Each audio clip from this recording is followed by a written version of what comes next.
Muy bien. Antes de que se me olvide. Ah, bueno,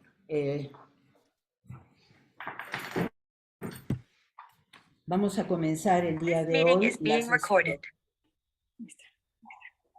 la sesión del seminario. En esta ocasión recibimos una invitada que viene de Brasil, de la Universidad de Río Grande do Sul. Ella es doctora en psicología social. Se llama Mariana Rodríguez, la doctora Mariana Rodríguez, y está con nosotros.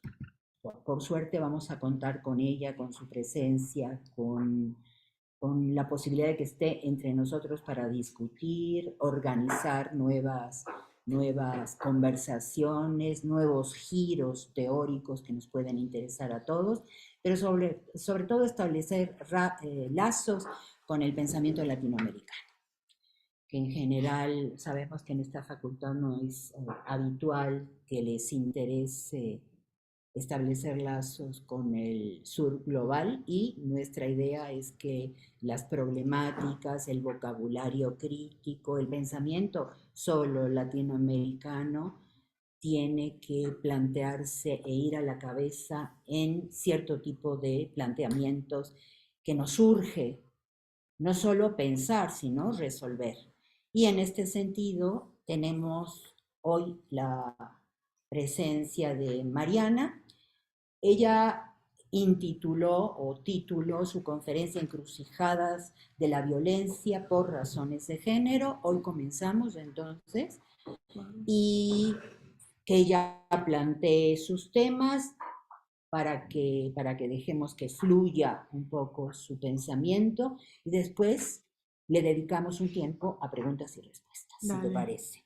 Adelante, Mariana, por favor. Muchas gracias, profe. Y bien, antes que nada, mucho gusto conocerlos, aunque quien esté en el enlace solo esté viendo nosotros, juro a ustedes que hay más gente acá.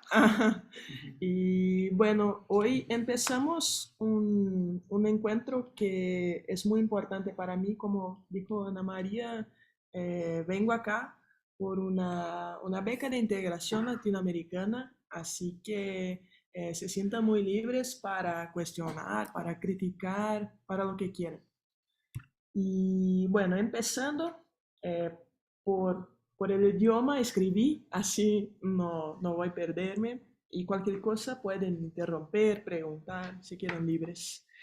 La presentación que haré hoy es un resumen de lo que ha sido mi investigación en los últimos 2 años,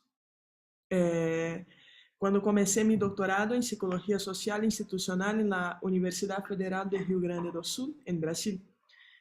Sin embargo, antes de entrar en el tema, ya que voy conociendo al grupo, me presentaré brevemente y les contaré cómo llegué aquí.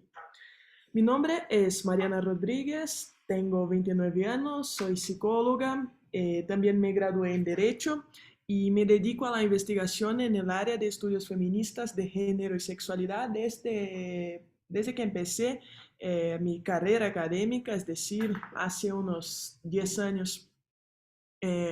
Además de la vida académica, también traigo este tema a mi vida política y profesional, de donde destaco el papel que tuve en la coordinación nacional de un colectivo feminista vinculado a un partido en Brasil y la construcción de una clínica de psicoterapia con ese enfoque. De momento está en crisis con esos dos espacios, pero eso dejamos para otro día. Estoy aquí con ustedes porque recibí una beca para realizar un doctorado en la modalidad sándwich, así decimos en Brasil, en un programa de cooperación entre investigadores del sur global llamado COPBRAS, vinculado a la CAPES, que es una agencia pública de promoción de la investigación en Brasil. El nombre de nuestro proyecto paraguas de diferentes investigaciones es Cuerpo, Ciudad, Hospitalidad, Articulaciones Técnico-Políticas, que incluye a investigadores de Brasil y Chile, además de las profesoras que amablemente aceptaron recibirme acá en México. Incluso muchas gracias por eso. La relación entre este proyecto y este programa de ustedes acá aún es muy embrionaria y soy la primera persona que viene para quedarse por poco más de tiempo, ¿no? Las demás profes se quedaron un ratito y yo puedo quedarme hasta noviembre de este año. Entonces, ahora que me presenté, voy a empezar con una introducción que llamé de notas sobre la violencia por razones de género y sexualidad. Este título actualmente, Encrucijada de las violencias por razones de género y sexualidad en el campo de la psicología, fue lo que hice la defensa ahora antes de salir de Brasil para venir para acá. Para iniciar la conversación, desentrañaré los conceptos de este título con fin de ubicar mis principales referenciales teóricos. Empezando por el tema de la violencia. Necesitamos entender la violencia como un concepto difícil de definir, con variaciones históricas y culturales. Cuando el movimiento feminista sale a la calle para gritar "la policía es violenta", por ejemplo, está haciendo una disputa histórica sobre este concepto, como lo hizo Frantz Fanon en Los Condenados de la Tierra o Zizeque en Violencia.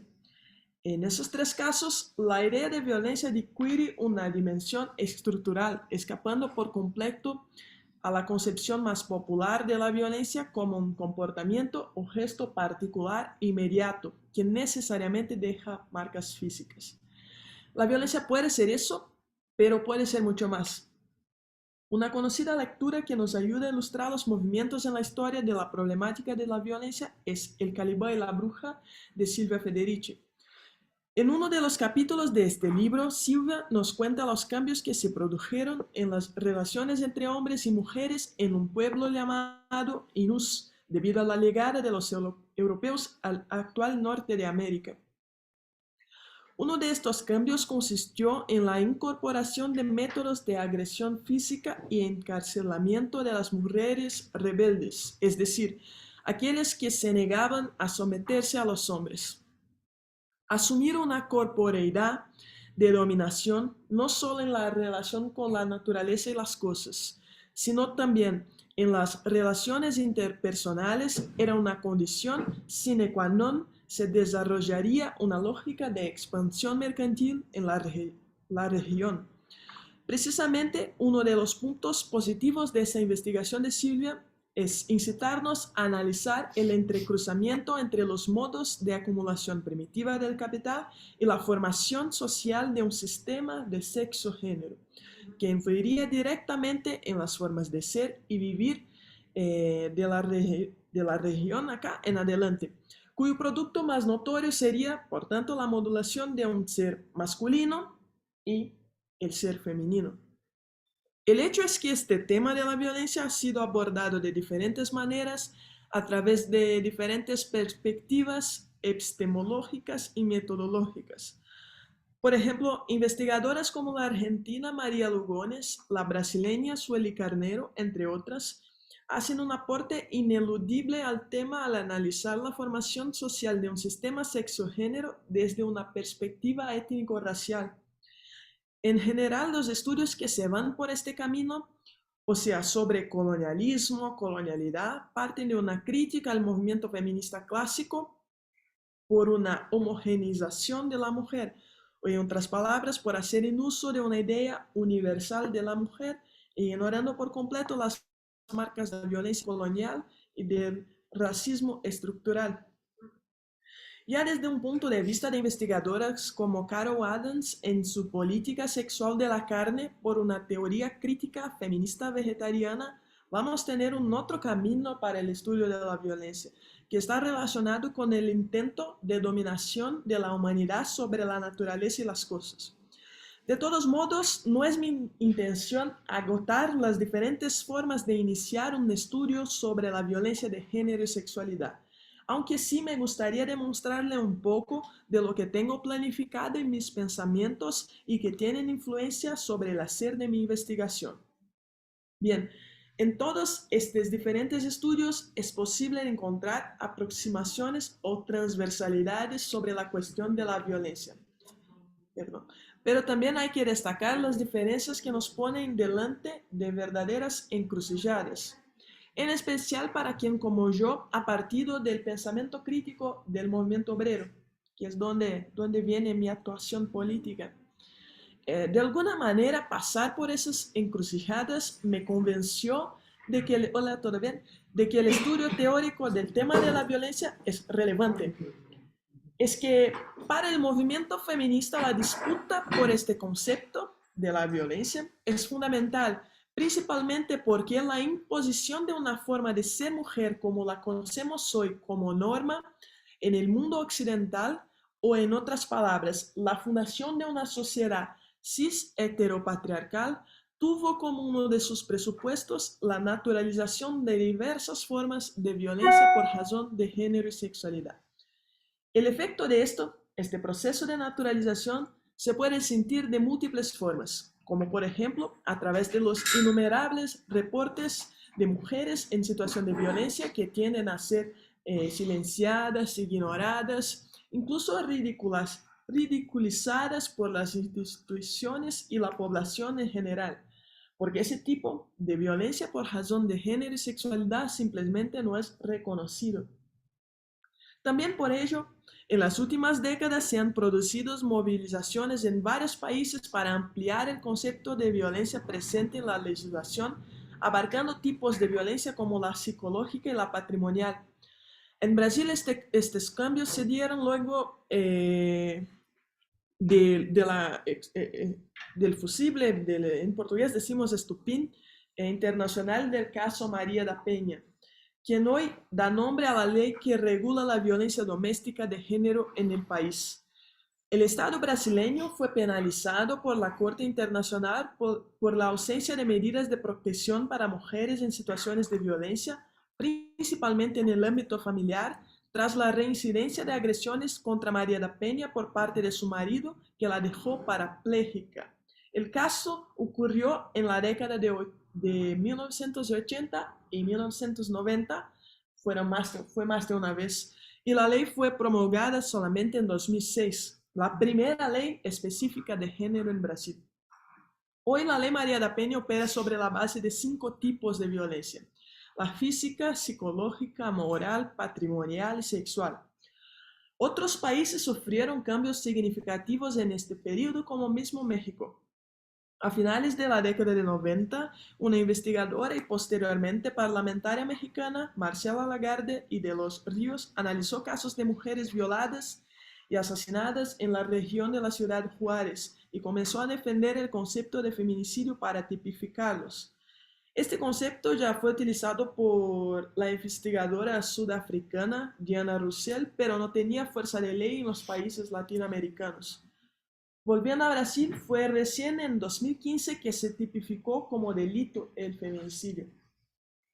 Estos recortes son una manera más de demostrar mi motivación por el desarrollo del problema de la violencia por razones de género y sexualidad, especialmente en lo que se refiere a las disputas históricas del concepto. Es claro, recorriéndolas, que para que la expansión de este concepto fuera reconocida popularmente y por diferentes jurisdicciones, fue necesario un movimiento internacional que prácticamente se centró en reescribir la historia de las mujeres. Como traigo en uno de los capítulos, esto es una citación que está en mi tesis. Reescribir la historia de las mujeres desde una perspectiva feminista durante los siglos XIX y XX fue un paso fundamental para cuestionar el lugar que se nos asignaba en la sociedad, en las instituciones, en las relaciones amorosas e incluso en transformar las formas de trato, de cuidado y convivencia en general.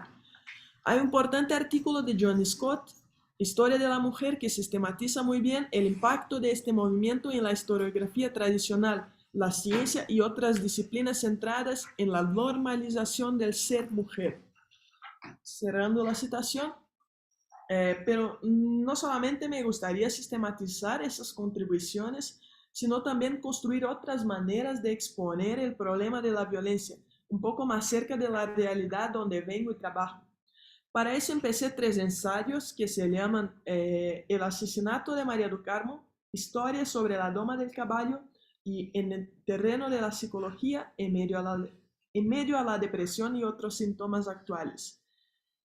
Ahora abajo les comparto algunas partes, algunos recortes de los ensayos, a comenzar por el asesinato de María do Carmo. María do Carmo Fagundes era una mujer con una vida nocturna agitada. Además de beber y fumar en exceso, no mantuvo una relación fija y duradera con ningún hombre. En gran medida desafió las normas morales de su tiempo. Su cuerpo fue encontrado descuartizado, degollado con cuchillo y con la cabeza cercenada en medio de la maleza cerca del balneario de San Juan. Las autoridades locales no pudieron certificar con certeza el motivo del crimen, pero se indica que la autoría habría sido de su último amante. El asesinato de María do Carmo ocurrió en 1890 en San Borja, en la frontera occidental del estado de Río Grande do Sul, que es donde vengo. Sus restos fueron encontrados el 31 de agosto del año en curso, 4 días después del hecho, y debió tener entre 26 y 30 años aproximadamente, según consta en el cartorio de la ciudad. La tradición oral dice que fue asesinada porque su amante no admitió su promiscuidad. De hecho, en los libros de historia, el estilo de vida de María do Carmo tiende a destacarse más que la forma en que ocurrió su asesinato.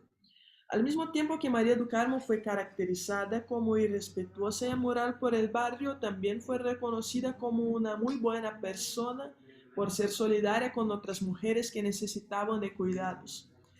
Debido a la inundación en el lugar donde fue enterrada, la última residencia de María do Carmo quedó marcada por una cruz que comenzó a recibir numerosas ofrendas como cigarros, velas, lápices labiales, productos de belleza, botellas de bebida. Llegó a ser conocida como una santa prostituta. En la década de 1940 se construyó una tumba para ella. Aún hoy, la devoción a María do Carmo es común entre mujeres abandonadas o abusadas por sus maridos o amantes, por madres que piden protección para sus hijos e incluso para curar dolencias relacionadas con los órganos genitales o el aparato reproductor. Aunque data del siglo XIX, el asesinato guarda numerosas similitudes con escenas retratadas a diario en las noticias a lo que ahora llamamos feminicidio. Incluso, un paréntesis, en esta semana, en una ciudad muy cerca de San Borja, una ciudad que se llama Uruguayana, ocurrió un caso terrible de una mujer que hizo una denuncia. Su compañero, su pareja, fue preso, pero por falta de pruebas fue suelto, o sea, no se quedó en la prisión. Algunas horas después de salir de la prisión, en la misma noche, asesinó a su mujer, o sea, algunas horas después de la denuncia. Eso se está hablando un montón en esa semana en mi estado. Bueno, pero volviendo a nuestra exposición, según el Código Penal Republicano de 1890 en Brasil, sin embargo, el asesinato de María do Carmo sería tipificado como un crimen pasional, situación en la que el autor del hecho no sería plenamente responsable por su estado emocional durante la conducta. Con el Código Penal de 1940, en Brasil, que aún hoy sigue vigente, los delitos pasionales ya no son motivo de inimputabilidad, sino que se mantuvieron como atenuantes hasta 2015, cuando finalmente dejaron de figurar en el código debido a la tipificación más reciente del feminicidio.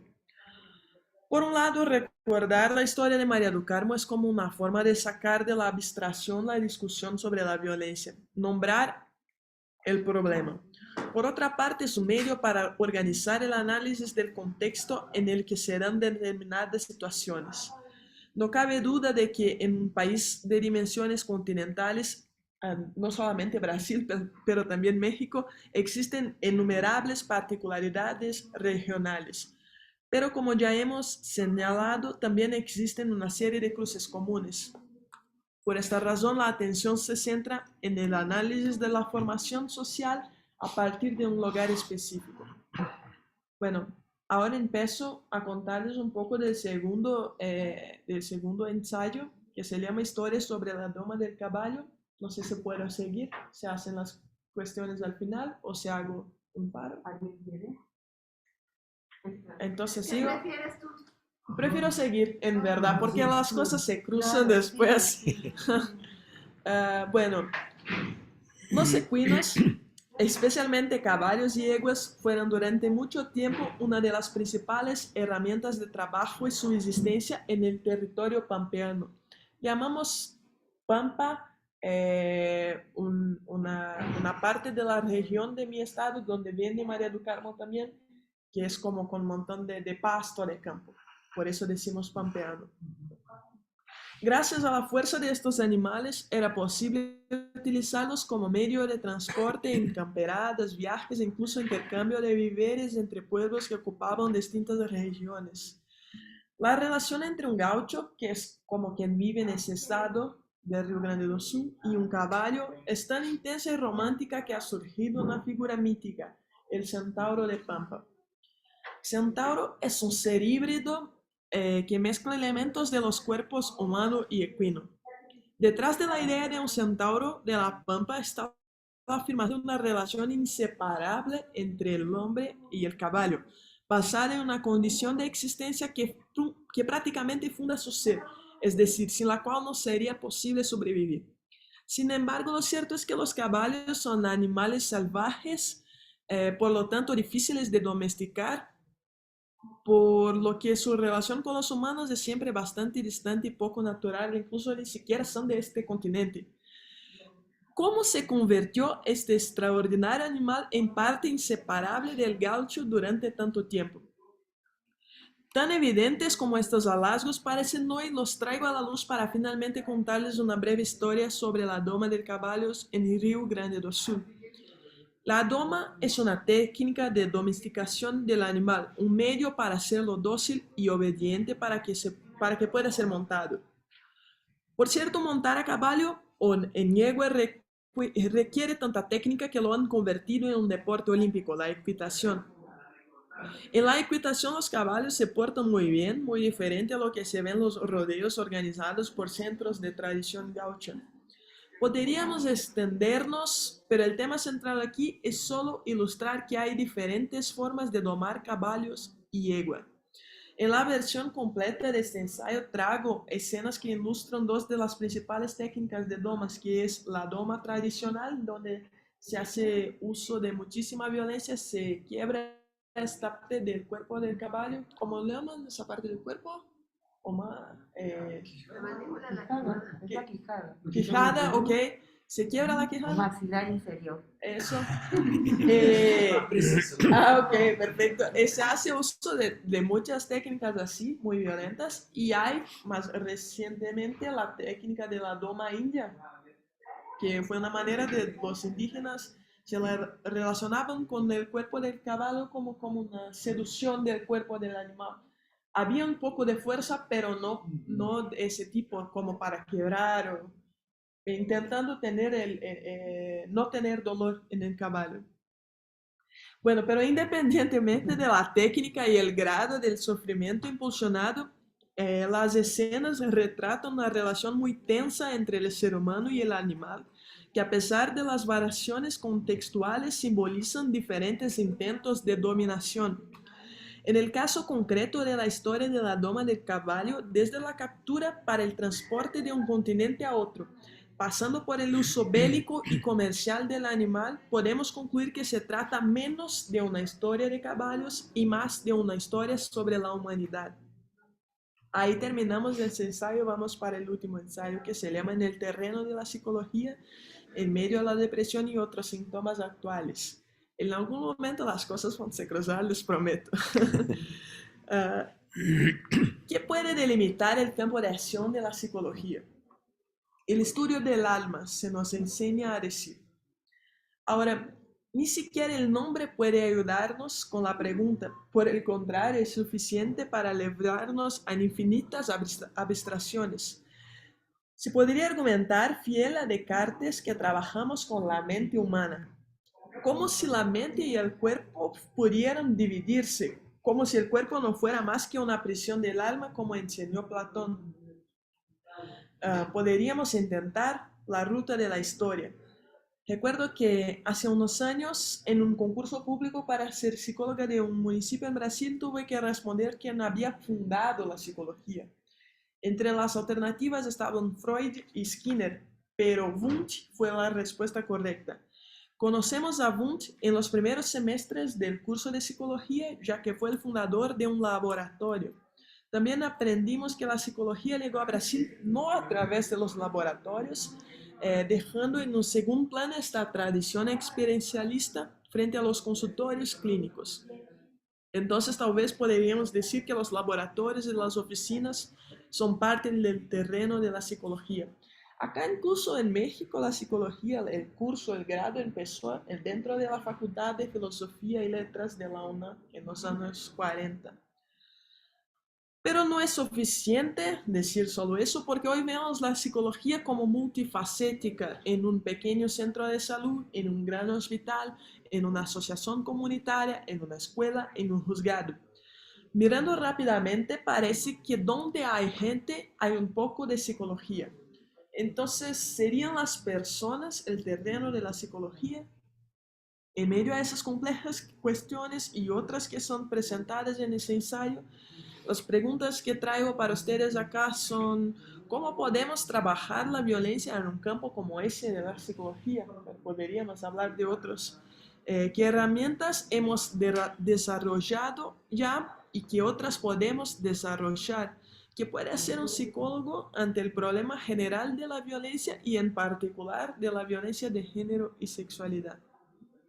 Ahí para terminar, voy a hablar un poquito todavía sobre eso, las encrucijadas que aparecieron todo el tiempo en esta exposición y para dónde se puede caminar. Eh, estoy Piensen que estoy parado frente a varios caminos y no sé para dónde ir. Este pensamiento, que es bastante común, para mí representa el exacto momento donde nos encontramos ante una encrucijada.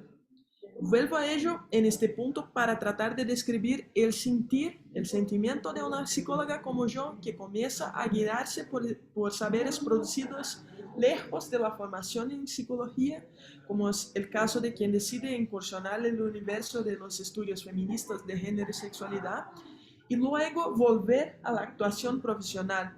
Se trata de enfrentarse a verdaderas encrucijadas, pero ¿cómo definirlas en teoría? Aparentemente es un punto de conexión entre diferentes caminos, o quien sabe es un punto de división entre distintos caminos. No sería absurdo decir que las encrucijadas son al mismo tiempo medios de conexión y separación. Precisamente por eso las encrucijadas son poderosas. Al cruzar caminos nos llevan a diferentes lugares. Las encrucijadas son tan poderosas que se pueden convertir en pedagogía. Al menos esa fue la propuesta de un brasileño llamado Luis Rufino cuando defendió una pedagogía de la encrucijada. Este movimiento, inspirado en la rebeldía de Exu, creo que conocen acá Exu, viene de la santería, de este tipo de espiritualidad, se diferencia de las formas de producción de conocimiento que establecen un conjunto de técnicas a ser ejecutadas a priori por el investigador, bastante frecuentes en los métodos científicos de la academia occidental y que tienden a separarnos de nuestros objetos de análisis. En lugar de predeterminar caminos, la encrucijada como pedagogía nos lanza a lo incierto. Reemplaza el miedo a lo desconocido por el placer de la aventura y con ello inevitablemente nos provoca a reflexionar sobre nosotros mismos y sobre los caminos que decidimos seguir.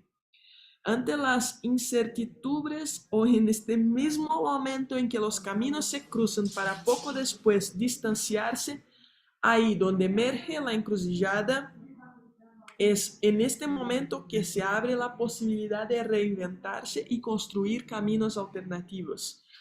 De alguna manera, algo similar ocurre en el campo de los estudios feministas de género y sexualidad. Existe un movimiento para realizar investigaciones cuyos objetivos no se agotan en un concepto, en un conjunto de metas o en un resultado específico, sino que apuntan a una transformación profunda de las formas de ser y convivir en sociedad. El intento es pretencioso y ha promovido intensas disputas en diferentes áreas del saber. Entre esas disputas justamente se encuentra la cuestión de cómo enfrentar la violencia basada en género y sexualidad. Aunque exista un deseo común de simplemente eliminarlo por completo, cada día nos enfrentamos a una inmensa diversidad de casos que revelan la magnitud del problema y lo lejos que estamos de acabar con él.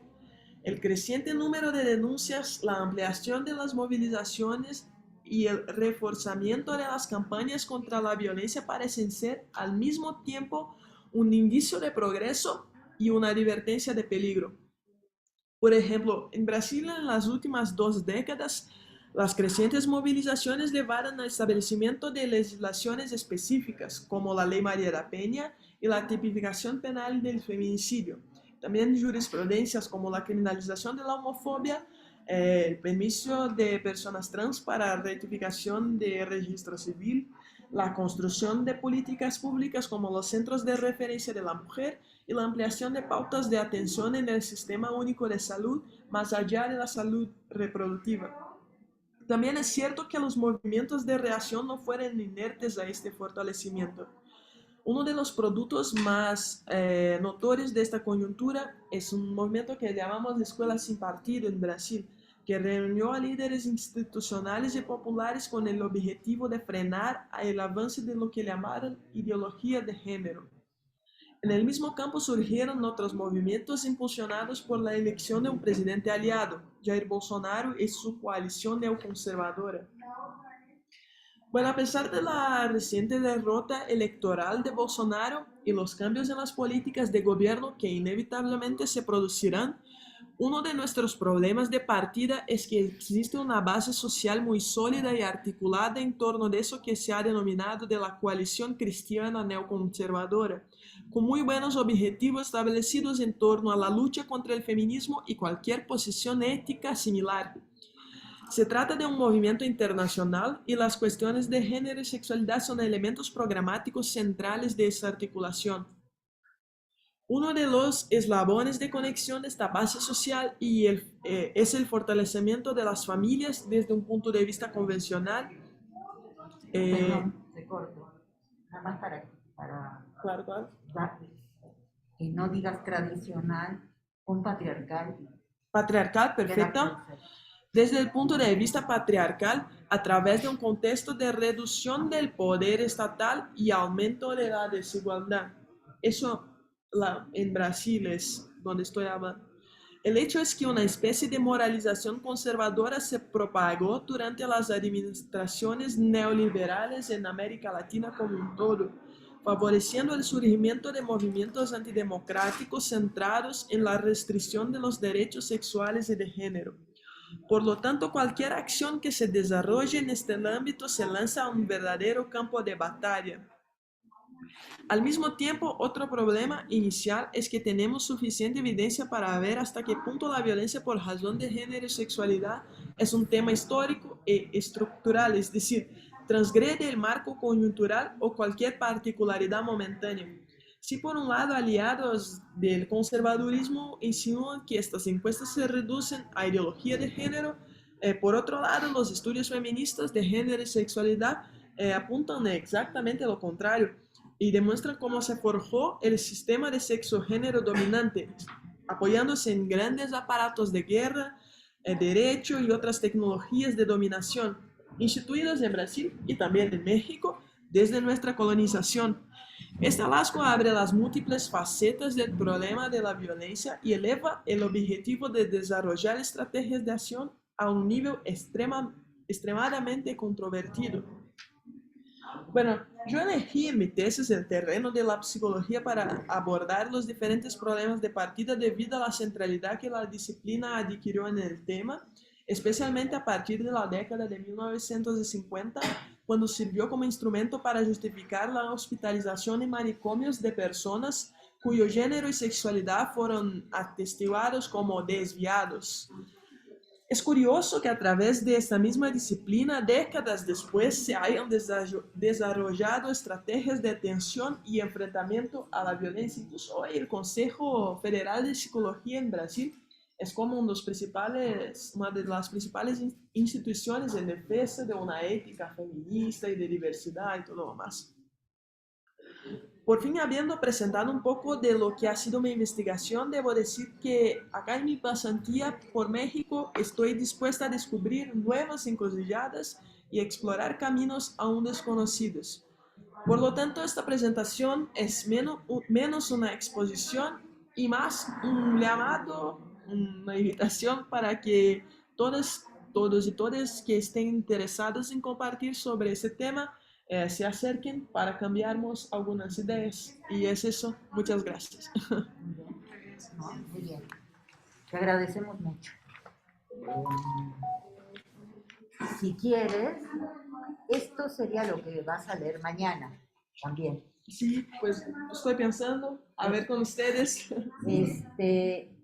Quizá también, además de entablar una conversación y proponer algunas preguntas y demás para que tú puedas desarrollar, ya sea mañana o la siguiente sesión en el Nicho de la Mujer, te podemos, lo que hice yo un poco, ¿no? Decir, no utilices únicamente esta palabra, utiliza tal otra, entonces se vale, ¿no? Perfecto. Porque con eso la apoyamos en su texto, en su propia traducción, que quizá tengamos otra manera más expedita de decir las cosas, ¿no? Entonces también se Perfecto, vale. sí, está muy bien eso.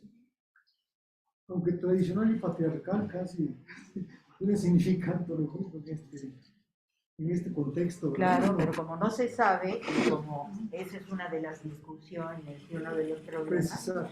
claro. Sí, incluso porque hay un montón de tradiciones, no solamente la hegemónica que es la patriarcal.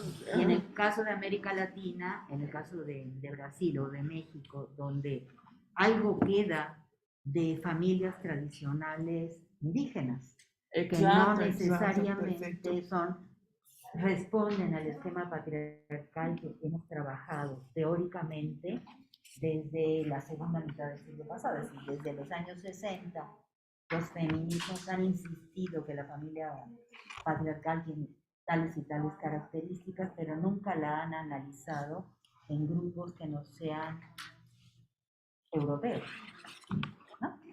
Y que sería importante insistir en esto. Entonces, Sí, bueno. perfecto, está muy bien. Yo, a veces, perdón que tome la palabra. A ver, déjame, nada más una duda, y es una duda de sintaxis. Cuando dices que la psicología llegó a Brasil no a través del laboratorios, es que llegó a través de los laboratorios. No, que no llegó a través de, que llegó a través de la psicoterapia clínica, de la psicanálisis, así llegó. No tenemos una tradición experimental en Brasil. Ok, o sea, no conductista, digamos, o de ese corte. Sí, pero o que está chido, que es gracioso, es justamente que en un concurso para trabajar en un municipio, tipo, se pregunta quién fundó la psicología y la referencia es tipo que se fundó en otro país, en otro contexto, que es diferente del nuestro. Por eso hago coloco ese destaque. Sí, pero esa parte quizá convenga que luego la... Ah, ok, sí, luego perfecto. en Para... todo caso, Es como si llegó porque sí es cosa de la De traducción. sintaxis. Tu español es muy bueno, ¿eh? No, sí, es muy bueno. Excelente. Y es claro... Con ayuda del Google se quedó bien en español. Pero sí voy a cambiar eso. Yo me quedé con las ganas de saber cómo entra el tema de los caballos, porque al final no... Ok. Si ahí dije, o sea, imagino que mañana va a salir, que en el museo va a salir más, pero ¿cuál es la conexión directa? Te lo pregunto de modo simple. Es buena pregunta. Ok, perfecto, muy buena pregunta. Bueno, mi idea es que eso puedo de verdad colocar más en destaque. Mi idea es que en la historia de los estudios feministas, en un primer momento tenemos dado muchísima atención para poner en evidencia ese lugar de las mujeres, pero no ese lugar del comportamiento de este que sería el hombre que domina, el ser que domina. Entonces sería un cambio de objeto central del análisis, que no es solamente una relación del hombre con la mujer, sino una relación de la humanidad con esa historia que empezó en la modernidad de dominación. O sea, hay un impacto que es sobre las mujeres y eso es mi objeto más central, Pero la verdad es que las mismas técnicas muy similares, ese mismo comportamiento que llamo Domesticación. de ¿Qué es lo violento, que utilizas? de eso de domesticar, Ah, no se utilizó solamente tipo con los caballos, se utilizó lo mismo, se con todo lo desarrolló, viviente, exacto, y no solamente incluido, con las mujeres, también, incluso entre los hombres. Hay claro, un tipo específico de ser hombre que va a ganar respeto porque es como el hombre macho, no sé si se puede decir ¿sí? así, decimos macho, y hay tipos de hombres que por no tener una corporeidad tan de dominación, o sea, serían socialmente leídos como menos Y hombres o suma de cosas así. esclavitud, que también es Sí, una sí, forma de sí, sí. domesticación. Totalmente. Creo que Tecnologías de ya que dominación hablabas de podrían ser. nombrar el problema, Ok. yo creo que todos nos fuimos por ahí.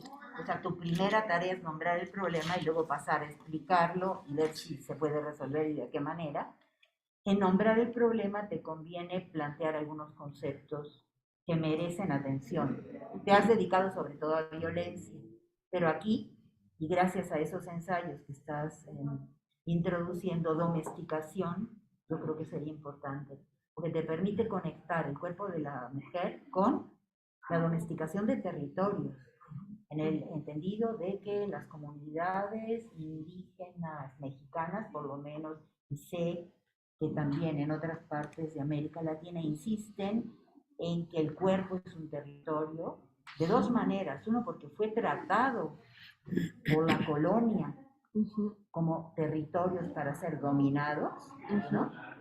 Y para ser como domesticados. Por ejemplo, las grandes batidas, no sé si me entiendes la palabra batida, las grandes luchas que se Sí, entiendo. dieron al fin, o sea, en el periodo, digamos, ya de romper con Europa y la entrada de los nuevos estados nacionales en América, en toda América Latina, las grandes batidas contra indígenas para sacarlos, por ejemplo, en el sur, ahí están las misiones. Exacto, que es justo donde vengo. Es la primera visión de esta parte de Brasil que fue colonizada por los españoles. Es la primera. Y que fue domesticada, es decir, ahí hay tecnologías de domesticación de los jesuitas, porque Sí, las claro. misiones eran jesuíticas, en el sur sin duda.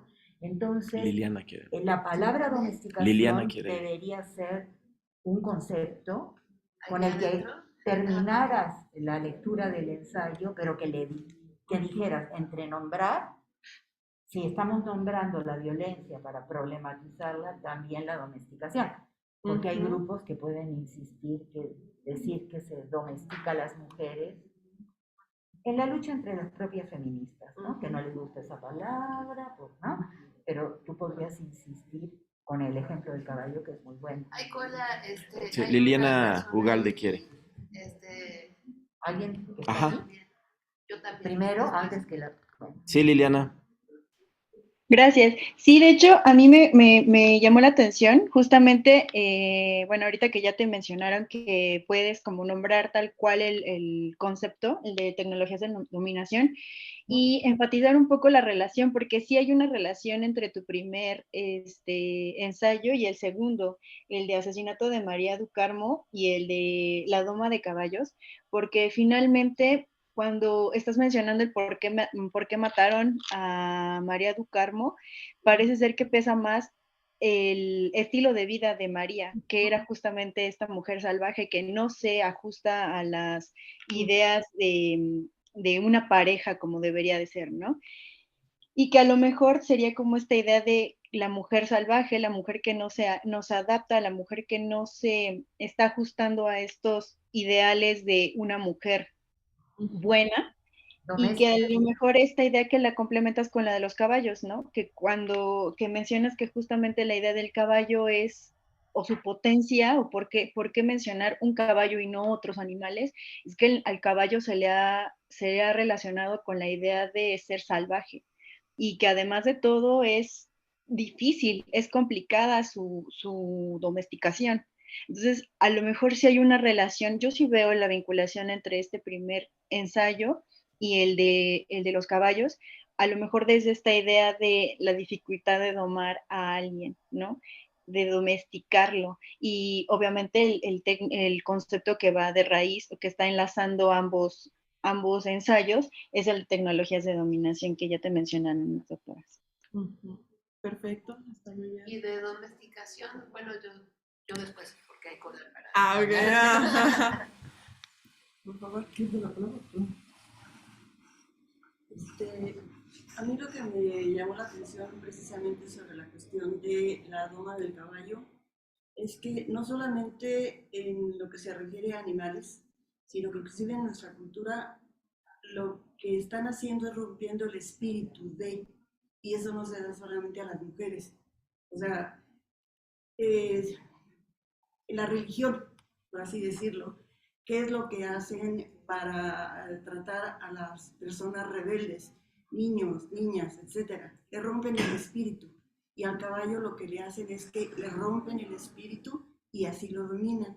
Y así nos dominan y nos siguen dominando, porque si en un momento dado nos inconformamos, no aceptamos, entonces ¿qué es lo que hacen? Nos rompen el espíritu. Y eso es la doma del caballo, romperles el espíritu, y eso es la domesticación de los seres, independientemente de hombres o mujeres. Y seres vivos, pero incluso también vegetales y demás. Sí, eso es una posibilidad. Ahí la palabra complicada es espíritu. Pero si lo aterrizas como tecnología, que es lo que también está intentando hacerlo, que son procedimientos a través de los cuales algo haces con ciertos efectos. Evitas la autonomía del animal, de lo viviente, ¿no? Que haga su propio devenir de vida. Entonces, lo que se quiebra es la autonomía, incluso más que la libertad, diría yo, la autonomía, y otra serie de elementos que ella seguramente ha trabajado en su tesis, porque ahora nos leyó nada más una parte resumida. Sí, exacto. Y ahí sería interesante que nombraras también las tecnologías, o sea, a través de qué procedimientos se quiebra el espíritu, para retomar tu término, pero lo que se hace es, dos puntos, y va toda una descripción de los procedimientos técnicos que resulta importante. Y hablar de dignidad en lugar de espíritu, bueno, todavía no me toca, pero eso también es posible, eso se discute, pero lo padre de la palabra espíritu es que hay una liga de traducción con psique, que es alma, que es espíritu, que es todo esto, y mucho más en griego, ¿no? Y cómo fue retomado. Entonces, por ahí también hay toda otra tesis, ¿no? Para hacer todo este trabajo. La verdad es que hay un montón de tesis de eso que expuso hoy. Pero trabajarlo en 3 ensayos acota, al mismo tiempo que abre muchos caminos, Claro. Acota también tu investigación, entonces lo puedes hacer. Exacto, creo que lo puedes exacto. hacer muy bien. Oye, aprovecho entonces, también en este Yo estoy en sentido, la lista, ¿eh? pero yo No, estaba... no. Ah. Me diste cuenta de que sí había levantado. ¿Quieres primero? No, solo para que se hiciera. Porque también estoy interesado.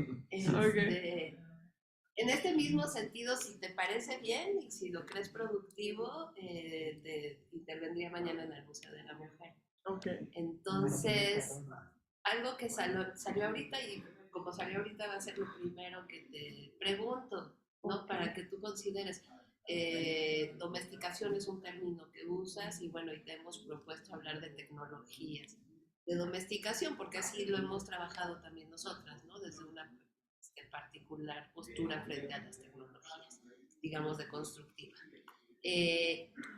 Creo que también es importante conservar el término dominación, pero porque dices parte de tu trabajo al principio, ¿no? Es un análisis de los términos, particularmente el de violencia, que tú sitúas, y yo estoy totalmente de acuerdo con eso, estamos como un objeto de lucha, de disputa, ¿no? Uh-huh. Por el sentido del término violencia, y ahí se atraviesan intereses políticos, ¿no? Intereses sociales.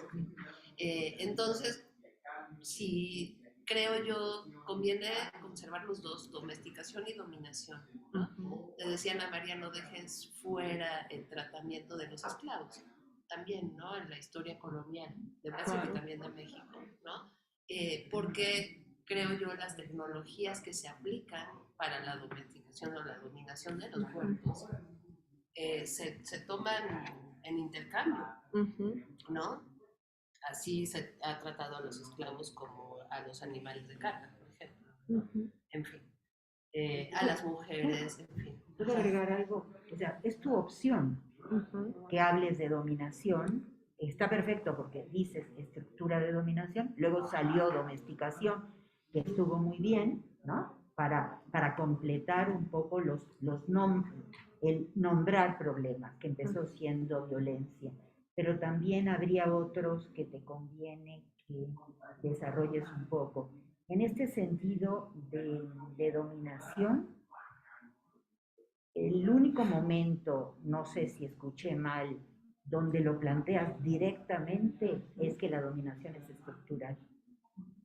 Merece la pena que digas un poco más. Entonces, una de las preguntas podría ser, ¿no te puedes extender en esta idea? Porque en el caso del pensamiento de las mujeres o feministas, hay una discusión. Tú estás citando a Federici, que está perfecto, porque para ella hay estructuras de dominación, pero sabemos que hay otras que no manejan estructuras de dominación. Hablan de performatividad, como la misma Butler, ¿no? Y hay otra serie de feministas que insisten que no habría una estructura como tal. Yo creo que por tu propia formación, sin duda hablarías de una estructura de dominación. Pero en el caso de que quisieras agregar algo más, que estoy segura que también trabajas, ejercicio de poder, esa sería... Yo no voy a ir mañana, pero estas preguntas te las voy a pasar a Lourdes para que ella te las haga. ¿Sí? Perfecto, sí. Ajá. Ya. Espero que me den la palabra. Perdón, yo tendría otros campos de discusión, pero las No, lo mío realmente es una pregunta sobre la tesis, no es ninguna reflexión de sentido. Y de antemano, pues, Mariana, me disculpo por haber llegado tarde. No hay problema. Interesantísimo, me hubiera gustado estar desde el principio y haber gozado de tu presentación. Nos envió el texto. Sí, estuve leyendo alguna, sí, enviaste 2 artículos, ¿no? Entonces estaba viendo. Sí, de otras profes que de Brasil. Está muy, muy interesante. Pero bueno, yo solamente quería ir disculpándome de esto y luego también reflexionando en relación con el caballo y el territorio y el medio ambiente, la dominación, ¿no? También la dominación y domesticación del maíz. Del maíz, muy bien. Entonces, pero bueno, lo vegetal, pues sí. Lo vegetal. Sí, entonces, no, yo realmente lo que te quería preguntar era solamente para saber qué es lo que tú abarcas, porque decías que temporalmente abarca los siglos XIX y XX. Sí, de eso dijiste. Tipo, en las notas sobre la violencia, sí, o sea, para dar un contexto sobre ese concepto, utilizo este marco temporal. Esto es, sí. ¿Y el marco geográfico solamente Brasil o en general en toda América Eso Latina? está súper abierto, está súper abierto. También Europa, es decir, no tiene límites geográficos, o la cultura occidental. Yo tengo problemas con límites, así que por eso mi pensamiento está muy así siempre. Sí, yo te decía esto porque si vas a ver lo de México y el siglo XIX, yo tengo aquí 2 textos que te podrían ser útiles del siglo XIX. Uno es de un jovencito, bueno, obviamente en aquella época jovencito, en 1882, 81, de un tal Francisco Serralde, que además también murió joven, y que pronunció un discurso frente al grupo en una cátedra de Ignacio Manuel Altamirano, que es un autor para nosotros muy, muy conocido y muy estimado. Y se llama, me impresionó este discurso digamos, por tratar de evitar que la mujer sea sometida a una serie de estudios, de análisis. El texto se intitula El delito de violación, apunte del discurso pronunciado por Francisco A. Serralde la tarde del 11 de abril de 1882 en la Cátedra de Elocuencia Forense de la Escuela Nacional de Jurisprudencia. Entonces, ahí viene con detalles con frecuentes y diríamos, muy significativo sobre el maltrato realmente que se hacía en contra del cuerpo de la mujer misma, que era sometida. Tal vez eso no haya acabado, ¿no? Pero de todos modos, en los análisis clínicos que se hacían en el siglo XIX es realmente horrendo.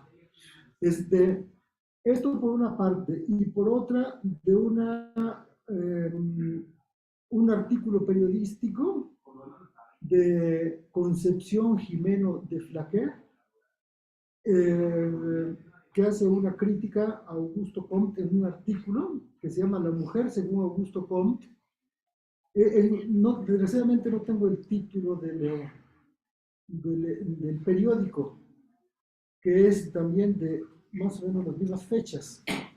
Yo te lo podría pasar, y en este caso me pareció que era bastante avanzado lo que se dice ahí, vamos, ¿no? Tío, estamos en aquella época, obviamente, pues más de un siglo antes, y me parece pues que hay una discusión bastante interesante en relación con el cuerpo, con la violación, con todos estos problemas, que pueden servir de marco. No sé si te podrían ser de alguna utilidad. Es lo que te quería...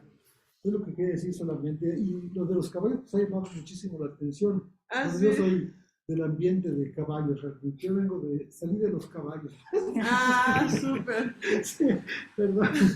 Los caballos son lo que más llama la atención. Creo que tengo que cambiar el objeto central de mi tesis para los caballos. Qué bien. Contesto algunas de esas cosas. ¿Tenía más cuestiones o después? No, si quieres después, porque Porque ya hay un montón de sí, cosas. la otra es el campo de la violencia psicológica. Yo te preguntaría si tú defenderías, y en qué planos, en el plano teórico, en el plano de la práctica o en el plano jurídico, defenderías que sí se considere que no, ¿por qué? ¿No? O sea, Ok. Porque se duda. Sí. Se duda que haya violencia psicológica. Ok. En muchos casos concretos, entonces es importante no solo que lo nombre, sino que lo explique. Sí, perfecto. Sí, y luego yo. En el mismo sentido, en relación con lo último que mencionas, o el último texto, que hablas sobre cómo la psicología ha sido un mecanismo de control y de dominación, pero que al mismo tiempo en la actualidad sirve para, pero solo lo mencionas y lo dejas como total, ¿no? Entonces quizás sería importante que detallaras un poco a qué te estás refiriendo, en qué sentido la psicología en estos momentos está apoyando, qué está haciendo realmente para tratar desde el punto de vista de la violencia. Perfecto. O de las violencias, o cuál es este acercamiento que tú estás, no sé si defendiendo o postulando como positivo. Ok. Circe, ¿no quieres hacerle esa pregunta mañana? Entonces que ella ya sepa que le vas a preguntar para que no ponga cara de sorpresa. Pensado. Pero ok, no, primero usted, después si no me... Bueno, yo también en ese sentido, Okay. Mi pregunta sería, porque hablas de fuerza de ley y hablas de la ley Mariana Peña.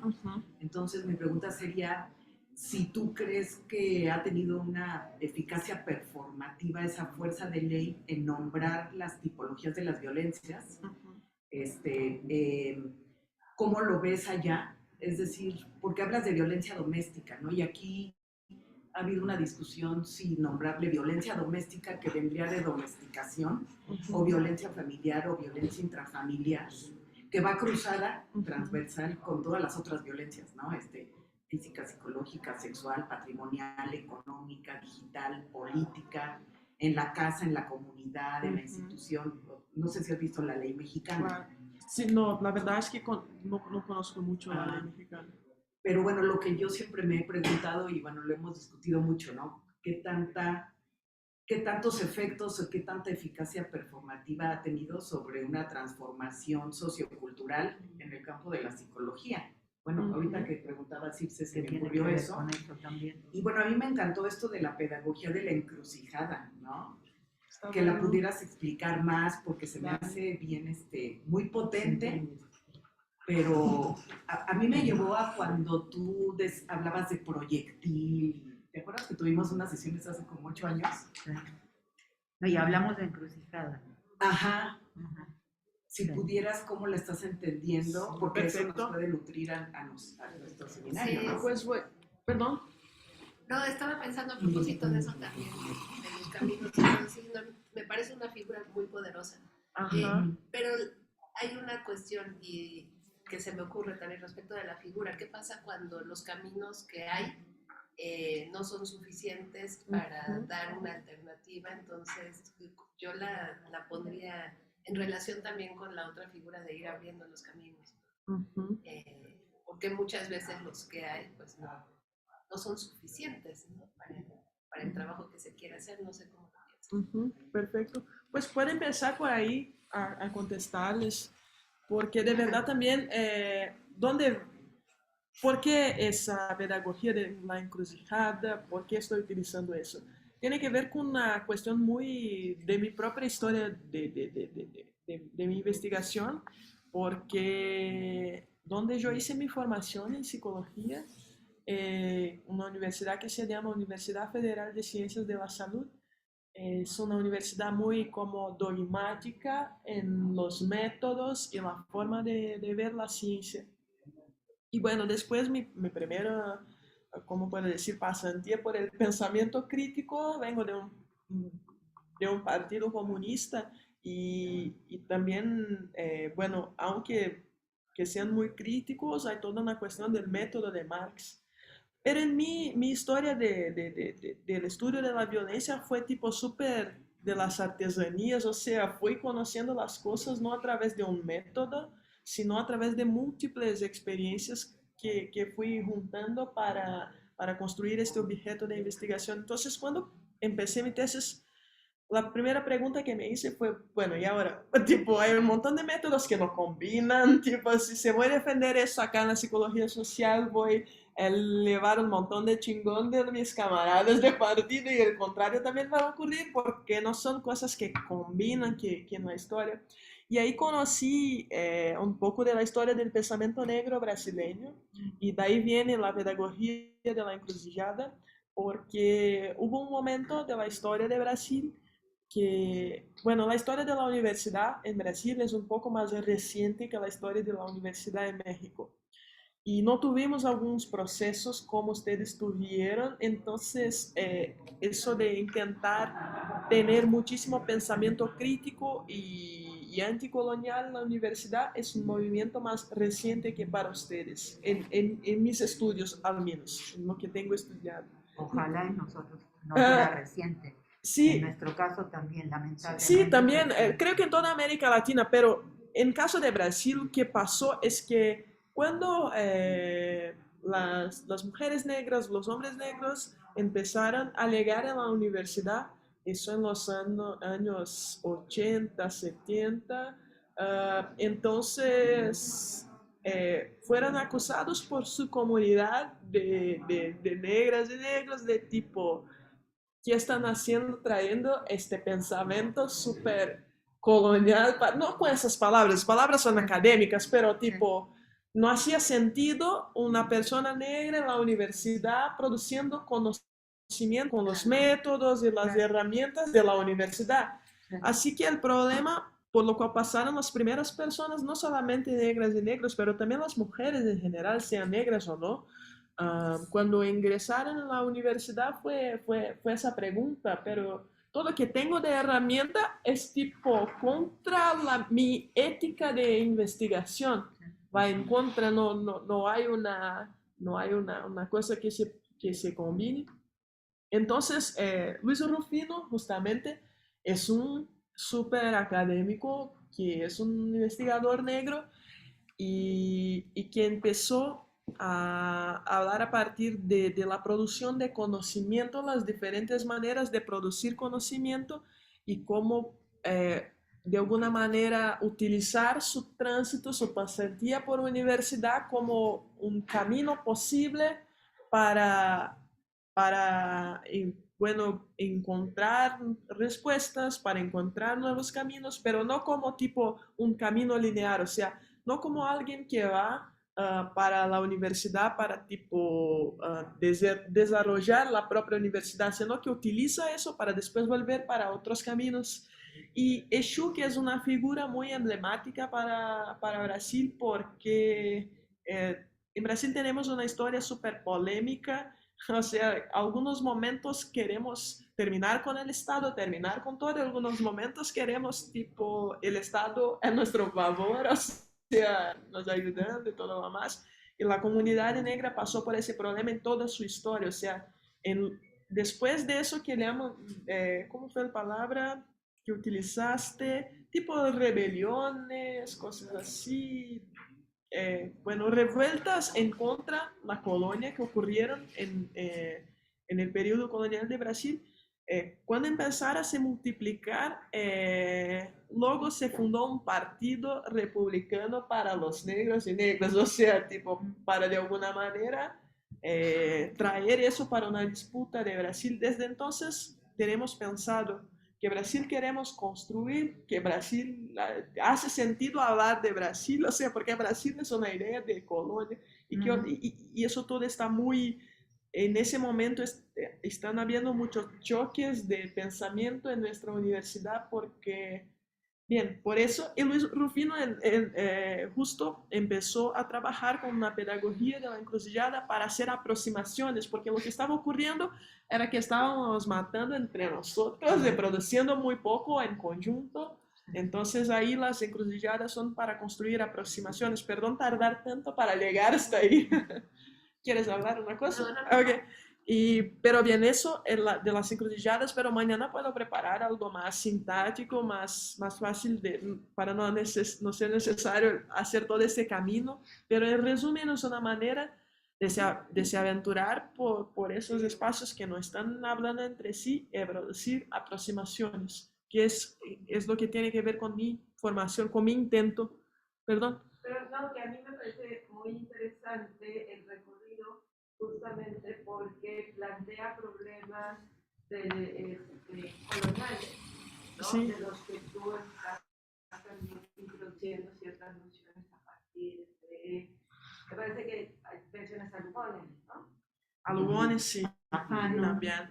Pero solamente la menciono, de verdad, en mi tesis no me extiendo tanto en ella. Pero al final de cuentas, la base problemática Sí. y experiencial que me imagino que alienta tu investigación. Sí, exacto. Justo eso que estás diciendo con otra pregunta que alguien hizo, que yo no me acuerdo quién fue, pero hay una historia de una mujer muy importante para Brasil, que es muy importante para mi tesis, en verdad, no puedo decir que era importante para Brasil, desafortunadamente, que se llama María Firmina. Eso no está acá, pero está en mi tesis. Y cuando empiezo a decir en aquella parte sobre la necesidad de reescribir la historia de las mujeres, en mi tesis empiezo haciendo eso con un extracto de un libro que es hoy conocido como el primer libro de una mujer en Brasil, de una mujer negra en Brasil, y fue un libro de carácter totalmente abolicionista, o sea, anti-esclavitud y todo lo más. Y es muy interesante porque fue una mujer que tuvo acceso a una formación en letras, o sea, que aprendió a escribir y a leer porque es hija de un miembro de la élite colonial con una otra persona que no, que era tipo de esclava y todo lo más. Y ahí nació María Firmina. Y María Firmina escribió ese libro que se llama Úrsula. Es un artificio utiliza el artificio de la literatura para hablar de sus propias memorias. O sea, es una ficción, pero no es una ficción en oposición a la realidad, sino tipo una manera más de contar la realidad. Y es muy interesante porque hoy María Firmina es una lectura obligatoria para ingreso en mi universidad. O sea, pero durante muchos años ni siquiera sabían quién era María Firmina y de ese libro y todo lo más. Pues en ese momento de desarrollo del pensamiento tipo de los cuerpos rebeldes, voy a decir así en general, de Brasil, que se encontró este libro.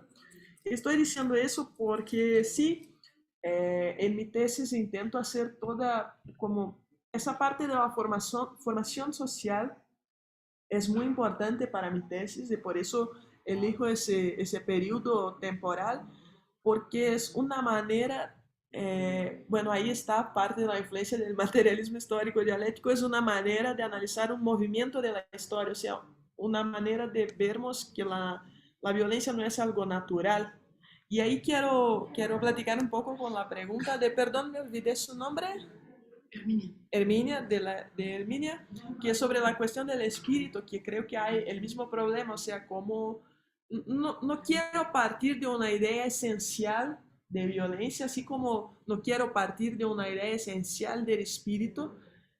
Sí, hay cosas que le llamamos de violencia, pero eso está dentro de un movimiento de la historia, o sea, no se puede decir que hay una forma de violencia y que, por ejemplo, los hombres son los que violentan y las mujeres son las violentadas simplemente, o sea, y crear una idea estática, una identidad de persona violenta y de persona violentada. Y ese problema que acá está como un problema teórico, la primera vez que apareció para mí fue en mi trabajo, porque ahora con eso de la ley María da Peña, y ahí voy para la otra pregunta, que es la cuestión de la violencia psicológica y todas esas cuestiones. Eso que nombra es el Estado brasileño cuando creó la ley, o sea, llamó de una ley para la violencia doméstica y familiar. Eso está en la ley. Por eso yo utilizo, porque está en la ley. Pero la verdad también estoy más próxima, más cerca de lo que ustedes están diciendo sobre esta forma de nombrar, o sea, creo que no sería la mejor para el problema que queremos enfrentar. Y, pero el Estado utiliza eso y el Estado también utiliza esos 5 tipos de violencia. Y ahí está un gran problema, porque la verdad es que si voy a pensar afuera del movimiento de la historia, no es interesante el concepto de violencia psicológica. Pero dentro de este momento de la historia es fundamental porque si no, solo se entiende la violencia con aquello que le deja marcas físicas. Y ahora, tipo, los primeros años de ese concepto de Brasil fueron tremendos, de un problema, se produjo un montón de cosas ruines, pero ahí está la cuestión de la apertura de los caminos. No se llegó a lograr ninguna en un primer momento, pero ahora sí, después de abrir esos caminos, estamos finalmente llegando a algunas comprensiones junto a la justicia, junto al Estado, de lo que queremos que sea nombrado como violencia. No sé si estoy consiguiendo decir lo que quiero ahora, pero para terminar sobre las preguntas, también por eso, sobre mis experiencias, estaba diciendo a ustedes, cuando empecé a trabajar en un grupo de extensión, no sé si utilizan esa palabra, pero en Brasil hay la investigación, el ensino y la extensión dentro de la universidad. Sí, ¿Es lo mismo? sí. Ok. Entonces, en un grupo de extensión que trabajaba con derechos sexuales y de género, yo empecé a conocer algunas iniciativas como para tanto comunitarias como de la justicia, para, bueno, de alguna manera, bueno, aquí está una mujer que sufrió violencia, ¿qué hacemos ahora? Aquí está, en tu frente, ¿qué puedes hacer?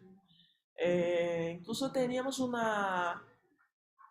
tipo un taller participativo, es que en portugués es oficina, tipo un taller lúdico que llamamos de Caminos da Peña, para desvendar esa ley que estaba empezando, que era el único aporte al Estado que teníamos era esa ley, por eso hablo muchísimo de ella. Y la verdad es que grande parte del problema de la violencia no va por el camino de la ley, sino está afuera. Y ahí entonces que vuelvo a la psicología, porque la psicología tiene sido justamente por no estar, es una tremenda de una contradicción, porque somos una profesión autónoma en Brasil, creo que acá también, o sea, no estamos directamente vinculados al Estado, podemos estar, bueno, si vamos a una institución del Estado, vamos a estar vinculados al Estado, pero en general los psicólogos trabajan autónomos, o sea, en sus oficinas y todo lo más, y tienen sido en los últimos 10 años la profesión que más tiene intentado hacer cosas diferentes para enfrentar el problema de la violencia. Por ejemplo, ahora los juizados, creo que así se llaman, o sea, donde van a ser acusados los hombres que son juzgados. Ok, muchas gracias. Una de las medidas es tipo que empiecen a frecuentar un grupo de pedagogía antiviolencia que va a ser coordinado por un psicólogo. Ahí yo estuve en una situación así con un montón de hombres que estaban allí porque son agresores y tipo, bueno, tienen que hablar cosas para que no sean más agresores, así, pero ¿cómo hacer eso en un problema que es estructural, así, en mi opinión? Pero, y ahí para terminar les prometo, lo estructural que utilizo para hablar de esas tecnologías, sean de dominación o domesticación, yo no tengo una, o sea, no hay una palabra un término que yo prefiera, entonces por eso utilizo los dos, no tengo ese referencial tan cerrado, pero algo que es estructural y que tiene un efecto que es muy singular, es muy particular, es muy tipo aquí y ahora, pero yo lo sé por toda mi formación teórica, que eso que aparece para mí aquí y ahora está con muchísimas conexiones de la historia y de la estructura. Pero yo soy una psicóloga que trabaja con eso en mi clínica, en la política, en todo. ¿Qué puedo hacer? Por eso ese último ensayo se llama En medio de la depresión, porque lo que se puede llegar con ese montón de preguntas de una depresión, porque te parece que no puede hacer nada. ¿Qué puede hacer un cuerpo solo? Y yo estuve muy pesimista con lo que podemos hacer y, y eso, por eso transformé eso todo, cambié eso todo como un problema de investigación para una tesis, porque la verdad es que no tengo las respuestas, es de verdad, por eso también la pedagogía de la inclusividad, estoy caminando por ahí y no sé a dónde quiero llegar, no sé para dónde quiero ir, este es mi problema. Me olvidé de decir una cosa, perdón, me dé un minutito más, que es sobre la cuestión de las misiones, que fue la primera pregunta. Es que por eso también esta opción de volver en la historia, porque no me gusta mucho esa forma de ver, por ejemplo, los estudios feministas de género y sexualidad como un progreso, un desarrollo lineal, que ahora estamos mucho mejores de lo que estuvieron en otro momento. No que, bueno, algunas veces sí, pero otras no. No me gusta esa idea de progreso del pensamiento. Y por eso vuelvo a la historia de María do Carmo, porque para mí es genial que en lo primero, la primera de las misiones, primero pueblo de la misión, tipo 3 siglos después de la colonización, la única santidad que es de este pueblo es una persona socialmente herida con una prostituta. O sea, todo eso para que eso casi como una motivación para seguir con la investigación de que si hay fisuras en la historia, o sea, hay aperturas en la historia no está toda solo de derrotas, de pierdas, así es.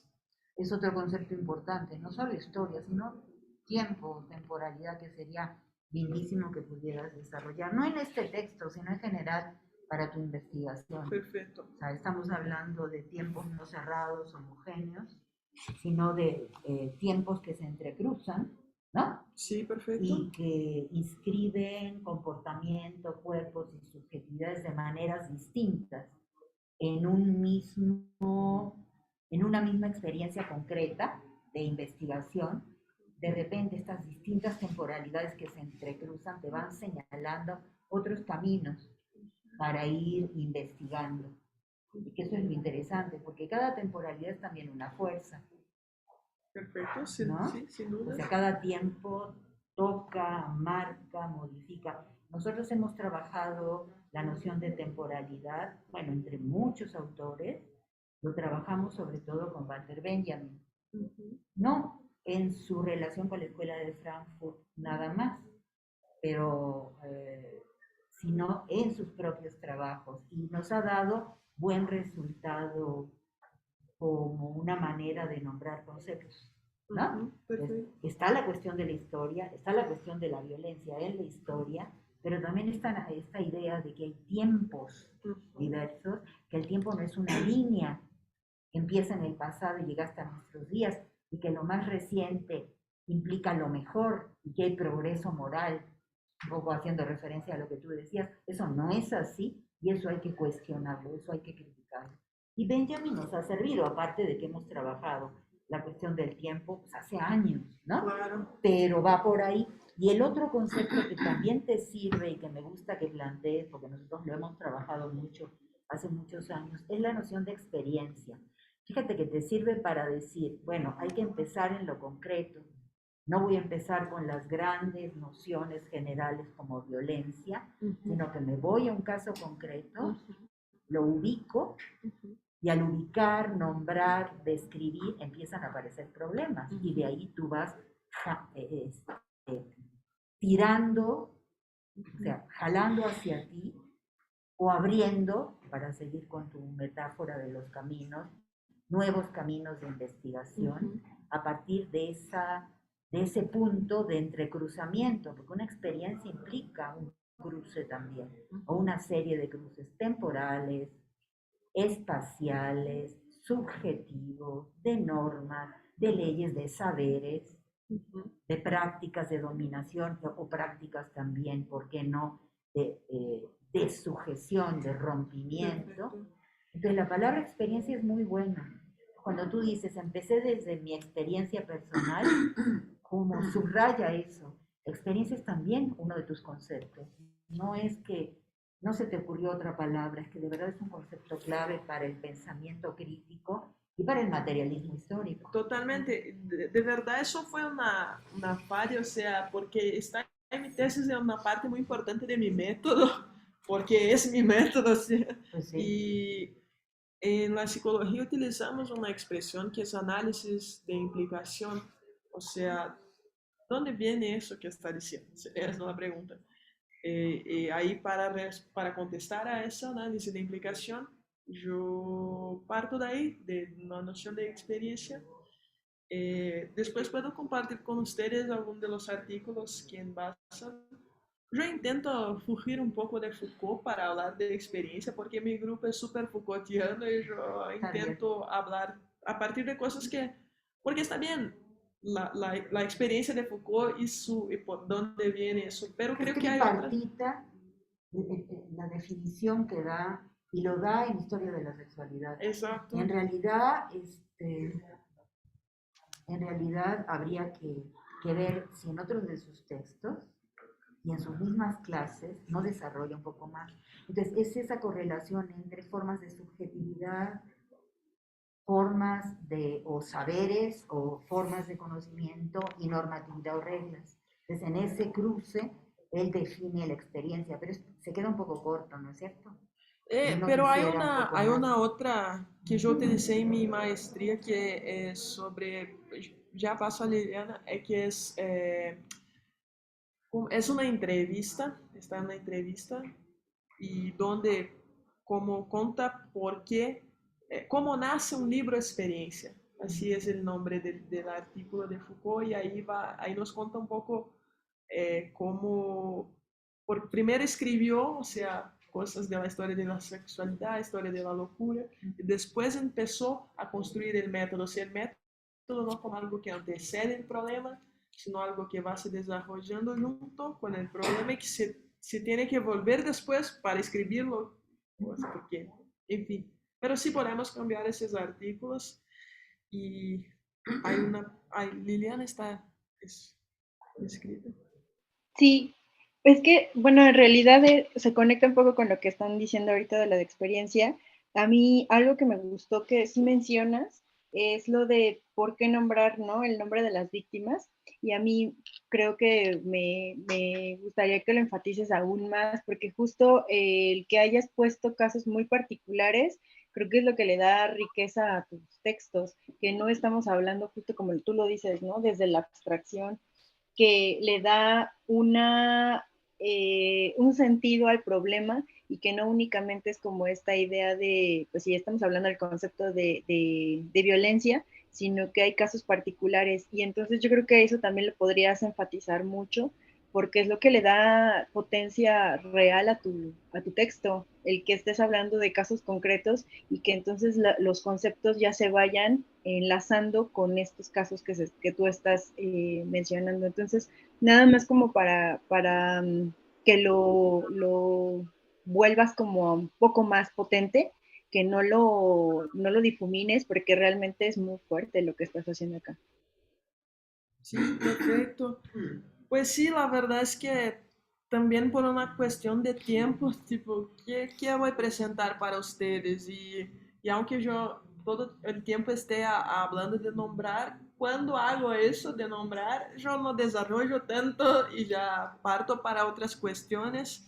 Entonces sí creo que puedo pensar una manera de presentar que ponga eso como en primer plan para que no va a la abstracción primero, después vuelva a la materialidad, que algunas veces, aunque yo no quiera hacer eso, tipo, no sé, está en la forma como aprendimos, somos escolarizados, somos formados, y ahí yo acabo cometiendo esto en mi tesis.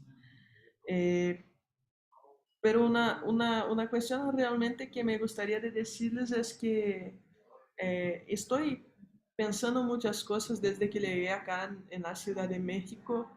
Todos los días hago el ejercicio de ligar la televisión y es impresionante el número de casos de eso que llamo de violencia por razones de género y sexualidad.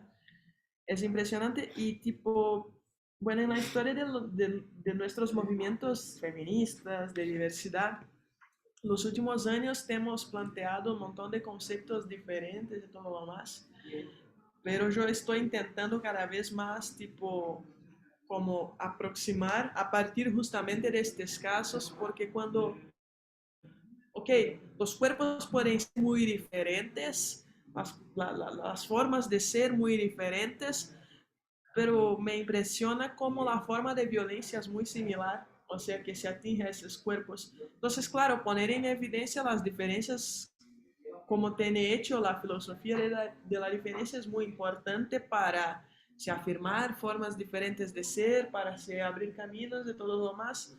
Pero yo creo que llegamos a un momento de nuestra historia que es importante ver dónde se entrecruzan estas cuestiones, porque nuestra estrategia de combater eso, de enfrentar la violencia, va a ser la misma, tipo, no que va a ser la misma, pero quiero decir, es un interés similar, o sea, hay un artículo que escribí, está en portugués, claro, que se llama de María do Carmo, que es esa santa prostituta de los século XIX de Brasil, a María da Penha, que es la que da nombre a la ley, que está viva todavía, o sea, eh, bueno, en Brasil vivimos una ficción de que estamos en un progreso del derecho, del Estado social y todo lo más, pero analizando la forma de la violencia que ocurrió con María da Penha, que ocurrió con María do Carmo y que ocurrió en Uruguayana esa semana, que fue la ciudad que les conté también.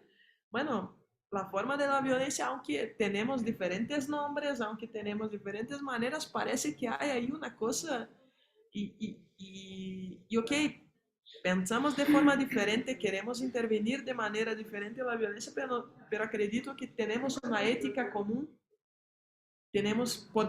podremos tener una ética común de convivencia y de enfrentamientos, y eso no está en la tesis porque la verdad es que lo sé, incluso con ustedes que son de la filosofía y todo lo más, lo sé que la palabra ética tiene una historia muy importante y tiene un montón de problemáticas, pero una cosa que pensé que no está todavía en mi tesis es también plantear todo eso que acabamos de platicar en torno de una cuestión ética y no de una ley o de una intervención más particular.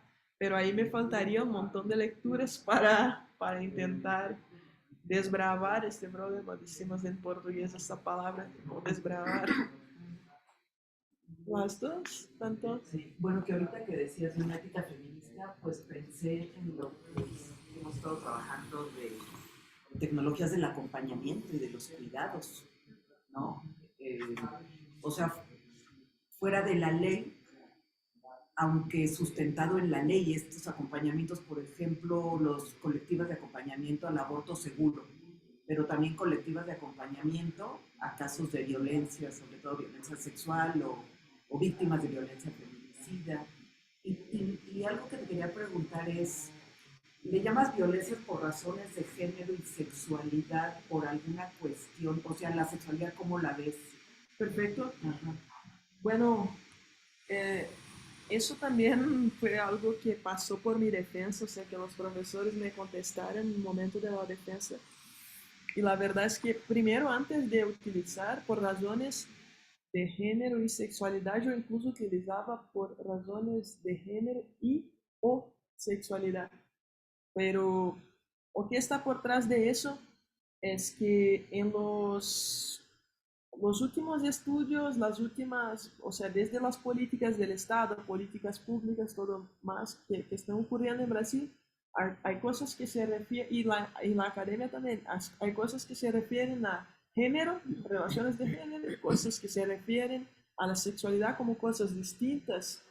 Y tipo, para mí yo no veo de esa manera, o sea, no hay un cuerpo con género que no tenga sexualidad o un cuerpo con sexualidad que no tenga género, o sea, los cuerpos tienen género y sexualidad y así la violencia es, yo no acredito que se pueda dividir en un tipo, ahora está ocurriendo una violencia de género, ahora está ocurriendo una violencia de sexualidad. Pero yo utilizo razones de género y sexualidad porque no sé que tipo en la formación social de las personas se cría una idea de una razón, o sea, que se ve una razón de lo que es cierto, de lo que es una norma de ser una identidad de género, de que es ser mujer, y hay una razón de que esa mujer tiene que se relacionar con un otro hombre en su sexualidad. O sea, la razón divide las cosas. Pero para mí, tipo, cuando aproximamos eso del universo de la ética, está todo junto. Y por eso utilizo por razones de género y sexualidad, porque en el ámbito de la razón, sí, entiendo que puedan estar separados, pero cuando ocurre la violencia es el mismo cuerpo con su género y con su sexualidad, y la violencia, no sé si estoy consiguiendo explicar, no me preparé para explicar eso en español. Sí, lo que pasa es que te metes con una problemática que está polarizando. O sea, por un lado la orientación sexual y por el otro lado la identidad de género o la expresión de género. Entonces, bueno, ahora es un problema. Hay un parágrafo en mi tesis, en mi proyecto, perdón, ¿quieres hablar? No, sí. No, que hay un parágrafo que puede intentar prepararme mejor en español, pero que justo yo escribo así. Los movimientos sociales están haciendo esa división también. Yo no sé lo cuán estratégico es hacerla. Así, porque si al fin y al cabo llegamos a la conclusión que queremos destruir un sistema de sexo-género, no sé si es interesante construir primero un sistema de diferentes géneros, un sistema de diferentes sexualidades, después vamos a destruir todo. O sea, me parece, estamos construyendo un castel de cartas y después vamos a soplar y destruir todo. Es la gran pregunta. Exacto, pero no sé todavía, por eso elegí una solución decimos en Brasil, encima del muro, no sé si es la misma palabra, de centro, que es decir, por razones de género y sexualidad. Si puedo presentar la problemática, no tener que tipo, decir eso no sirve. Pero quedaría como esa pregunta. Perfecto. Yo no sé si conseguí explicar lo que quería, espero que sí. Y bueno, en el 2008-2009 vino Salete María da Silva, ¿la recuerdan? Una abogada brasileña de la Universidad de Bahía que estuvo en toda la discusión de la ley. Vino a que tú fueras su tutora, ¿no? No sé tu tutora, no, pero estuvo en nuestro seminario. Y me acabo de encontrar que escribimos todas juntas un texto, ¿no te acuerdas que luego no resultó en nada? Y estaba buscando y me encontré el texto que ella corrigió, hablando un poco de este tipo de temas. Lo hicimos con Lucía Rafael. ¿Te acuerdas que ella nos convocó? Sí. Y Salete era parte, y luego Salete se fue. porque yo creo que fue cuando empezó la pandemia. Pero a lo mejor conviene que ese libro se lo pasemos a Mariana. Creo que lo voy a ubicar, porque ayer me lo encontré de pura casualidad y te lo voy a compartir. Perfecto. De lo que Sí. hizo Salete. Sí, que la conozcas. Podríamos ponerte en contacto con ella si te interesa. Ella está en la Totalmente. Universidad de Bahía. Pues yo la conozco de nombre solamente. Ah, Ah, yo creo que es la misma, no sé si va a haber dos Saletes en la Universidad de Bahía que están investigando lo sí, mismo. no creo. Pero sí me gustaría conocerla, claro, sin duda. Sí, ella admira mucho a Ah, No, ah, no, así es ella, siempre dice esto, ¿no? Ah. Pero sí, lo que tengamos te lo pasamos, igual que ok. los Me quedé comentarios. pensando si no también le servirá epistemologías feministas de Patricia Castañeda del CEICH, de aquí de la Torre 2 de Humanidades, del CEICH. Igual si quisieras conocerla, también por una buena Claro. charla con ella. Epistemologías feministas, la experiencia en el centro, el conocimiento situado, todo lo que ella trabaja.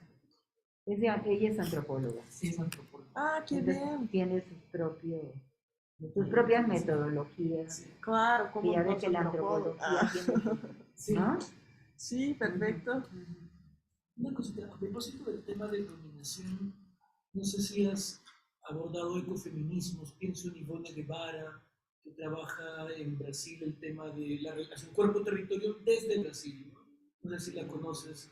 Yo conozco quien hace eso, es más por Ronick, Sueli Ronick y Milton Santos, que los dos son de la geografía, y ahora hay un movimiento que lo conozco que es ese de pensar el cuerpo-territorio, pero ese que está hablando yo creo, no sé si entendí el nombre, pero creo que no la conozco. Ivone Guevara, que es además Ivone. teóloga, es teóloga y filósofa, y tiene toda una reflexión en contra de cristofascismo de Bolsonaro.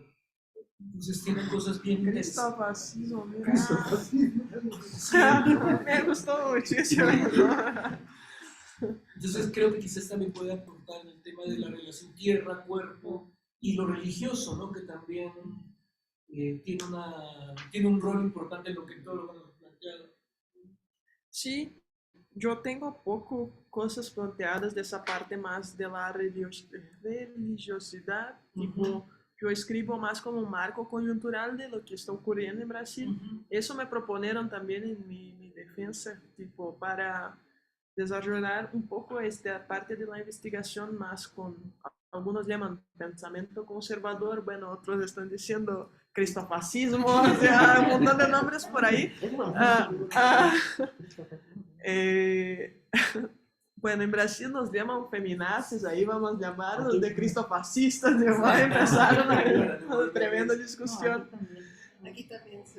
Pues sí es interesante, pero eso, tipo, yo no sé mucho en qué lugar de mi investigación puede ingresar esa parte de, o sea, de lo que basa la razón de dominación, este pensamiento, cómo se va modulando. Es un campo de verdad que yo tengo mucho cuidado de cómo ingresar para no establecer como, tipo, lugares muy rígidos, o sea, yo estoy acá en el pensamiento de la autonomía y de la libertad, y lá están nosotros, conservadores, o sea, como parte de una formación diferente.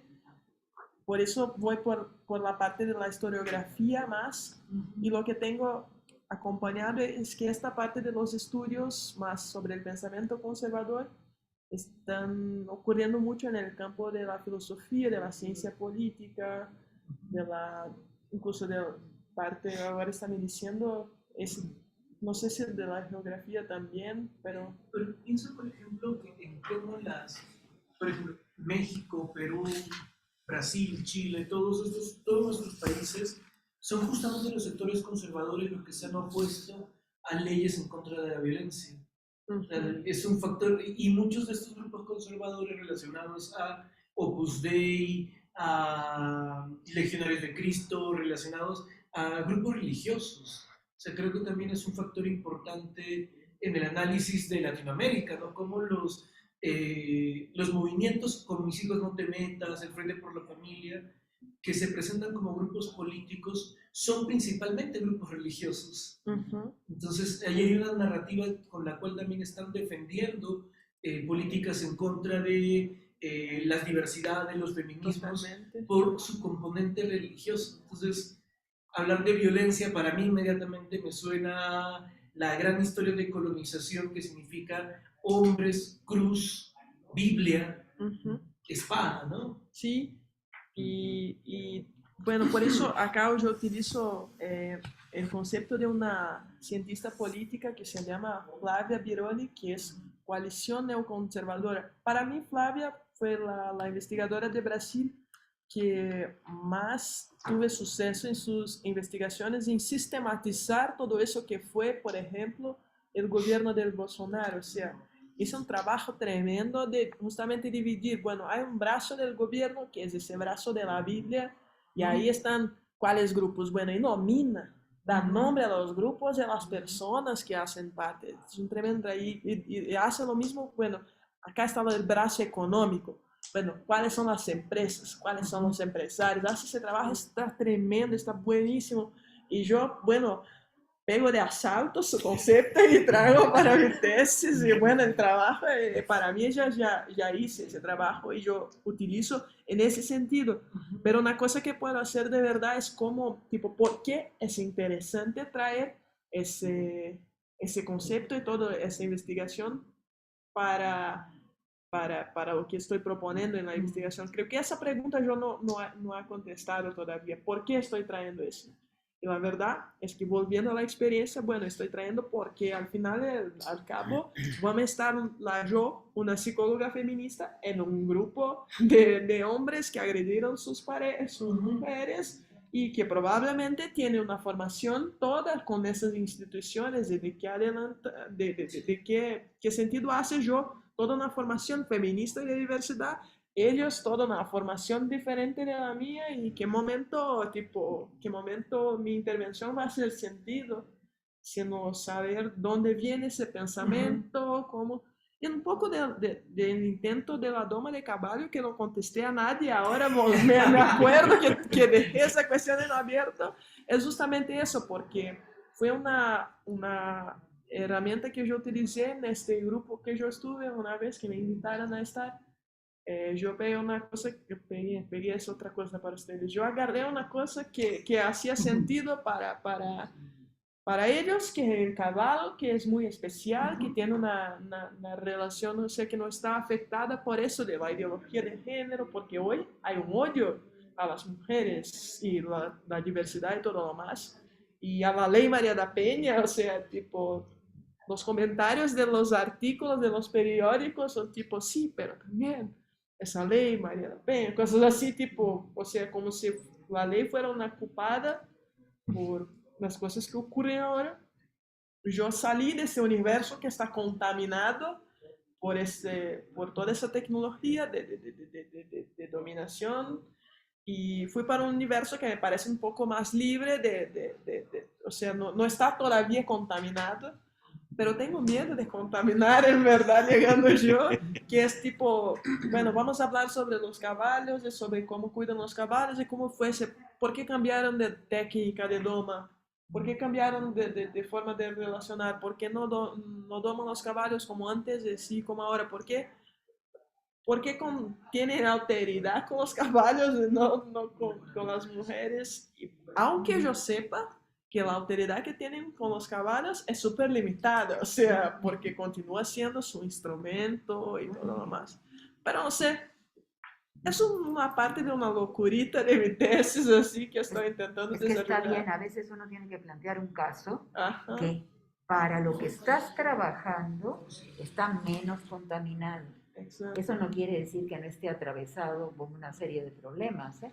Porque la cuestión de los caballos o de otro tipo de seres que han acompañado supuestamente la civilización humana está atravesado de problemas muy finos, pero para lo que tú estás trabajando te venía bien un caso paralelo, que sería el caso de los caballos, porque ibas a evitar el hecho de que tus lectores hombres se lancen en contra de lo que estás Ojalá yo planteando, los tenga, los lectores, ojalá yo los tenga como lectores. que lo primero que hacen es descalificar diciendo que lo que uno trabaja es ideología de género, ¿no? Sí, exacto. Entonces, para evitar eso, pones un caso. O sea, son estrategias, es astucia, estrategia, y eso es técnica, ¿no es cierto? Son estrategias para plantear cosas menos, que, Aparte, que te permitan desarrollar algo antes de que alguien se oponga y no escuche, porque tus palabras le resuenan a ideología de género. Y sí. por lo tanto, cierran los oídos, ¿no? Y dejan de Pues, escuchar. la verdad es que tan interesante la historia de los caballos que cuando percibí yo tenía mucho más páginas sobre la historia de los caballos do que sobre la historia de las mujeres en mi tesis. Eso no puedo olvidarme de después volver bien por qué estoy hablando de eso, al menos para que las personas que no participaran de este mi viaje entiendan por qué estoy trayendo. Pero veo conexión con eso y con la cuestión del cuerpo-territorio. No está acá todavía, pero es interesante lo que trae. Yo creo que puede hacer una aproximación. Un último comentario. A propósito de la pregunta última que hiciste, ¿qué puede un cuerpo solo? Me encantó. Me encantó porque por un lado me remite a una frase de Spinoza muy citada, ¿no? Nadie sabe lo que puede un cuerpo, pero me encanta la parte de que puede un cuerpo solo, ¿no? Y para la depresión, y nada más, bueno, para comentarte que hace mucho tiempo hemos apostado por el trabajo, o sea, desde el punto de vista teórico, por el trabajo colectivo, comunitario, ¿no? Por una parte, y por otra parte aprender eso también de cómo lo han trabajado las comunidades o las colectivas feministas, ¿no? Que nunca Entonces, piensan solas, ¿no? En el Museo de la Mujer hemos sostenido muchas veces que pues sí, poco o nada puede un cuerpo solo, ¿no? Una individualidad, sino más bien se trata de acompañarnos así colectivamente. Y llamarlo tecnologías de acompañamiento, ¿no? Sí, claro, en relación con lo que decía Lourdes, ¿no? Que recuerdo que Carolina nos hablaba en ese sentido de su trabajo, ¿no? Cuando vino, o sea, como un trabajo de acompañamiento. Sí, sí, sí, y bueno, no está en ningún lugar porque a mí me gusta más hacer esos viajes y después volver a lo más concreto, pero un objetivo bastante concreto de mi tesis es proponer algunos cambios en los currículos de la formación en psicología, porque los currículos nos hacen pensar que estamos solos. Claro, claro. Ah, claro. Sí. El punto de partida es el individuo siempre, claro, ¿no? Sí, y ahí está toda la cuestión de la figura del sujeto y de la crítica del sujeto. Sí, yo vengo de un movimiento que se llama Movimiento por una Universidad Popular y esa cuestión está conmigo desde el principio de mi formación y ahí tipo, termino mi tesis, no hablo nada sobre eso, pero al final de tesis, pero bien, caería bien intentarmos algunos cambios curriculares en nuestra formación como psicólogos. Nos falta muchísimo de filosofía, de todo. Pero se va haciendo de a poco, sobre la marcha, pero que haya un grupo de gente que esté intentando esa modificación y que luego se ponga sobre una mesa para discutirlo, que eso es importantísimo. Miren, ya una vez... Solamente con un matiz que me llamó la atención en relación con los caballos, de estas dos formas de domesticación. Además, estuve pensando en el asunto de la etimología de domesticación. Claro, domus. Domus y domus. Pero claro. Domus en griego, domus en latín, ¿no? Claro.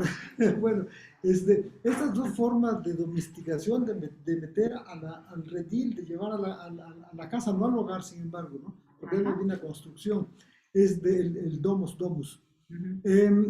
Esto realmente tú llamabas la atención, me parece, sobre estas dos formas de domesticación. Una brutal, diríamos, con la forma en que se trata al caballo, que yo eso no lo conocía, y la otra del indígena, que lo hace de una manera pues muy diferente. ¿De por qué forma diríamos sería una domesticación o cómo estaría esto? Sí, las dos formas yo pienso que son domesticación con grados de violencia diferentes y justamente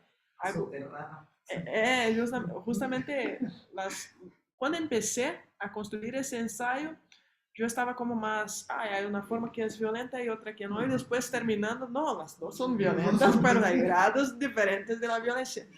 Y por eso me gusta muchísimo autores como Frantz Fanon, o, bueno, dicen que no me gusta tanto, no conozco tanto, pero este libro está súper bien, que es Violencia, porque no se dicotomiza las cosas así. Bueno, siempre que vamos a hacer una intervención sobre un cuerpo de alguna manera, estamos haciendo en abstracto un tipo de violencia, algún tipo así se puede decir.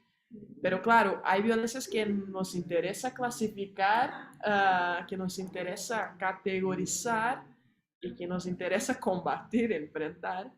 Y hay otras que pues dejamos ahí, dejamos de ser. Exacto, eso es importante porque uno lo vive sobre todo en la docencia. Cuando pones a discutir algo como violencia, inmediatamente todo el mundo lo junta con un valor moral negativo. Exacto. Y uno dice, pero también ejercemos violencia para defendernos. Una mujer que esté siendo atacada y mate a su agresor y que le den un castigo mayor que al agresor es aberrante. Ajá. Porque la violencia a veces es necesaria y eso es lo que cuesta trabajo entender también, que violencia no es un término negativo y por eso la necesidad de que expliquemos su problemática también, porque violencia también puede implicar el ejercicio de la fuerza. Legítima defensa.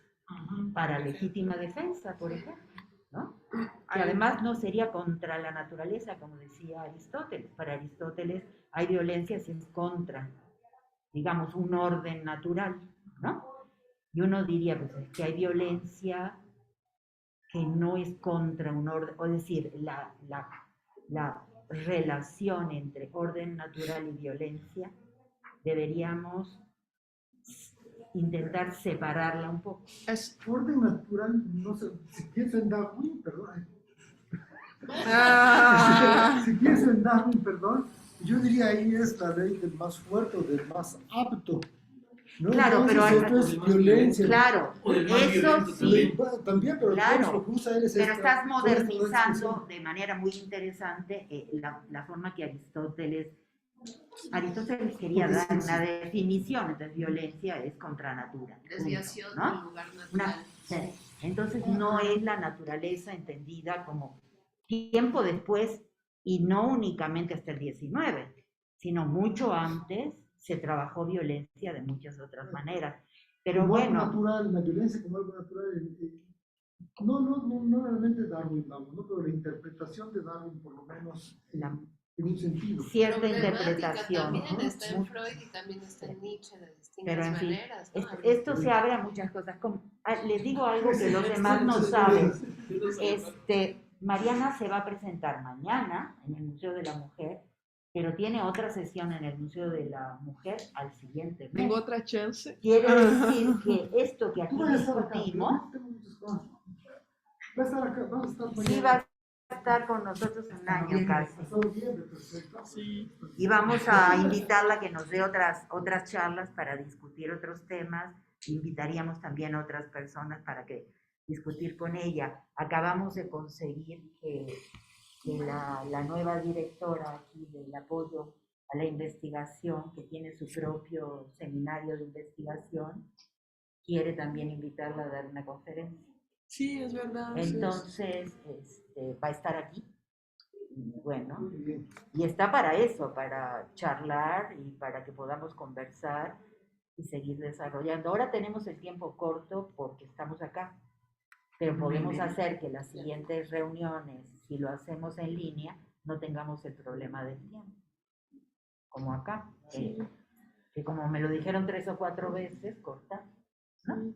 Hay cosas que yo no contesté, por ejemplo, la cuestión de las herramientas, tecnologías de la psicología, tanto de normalización, dominación, cuanto también de enfrentamiento de la violencia, pero que no me olvidé, está acá y creo que mañana voy a hablar un poco sobre eso porque creo que ayuda en esta relación.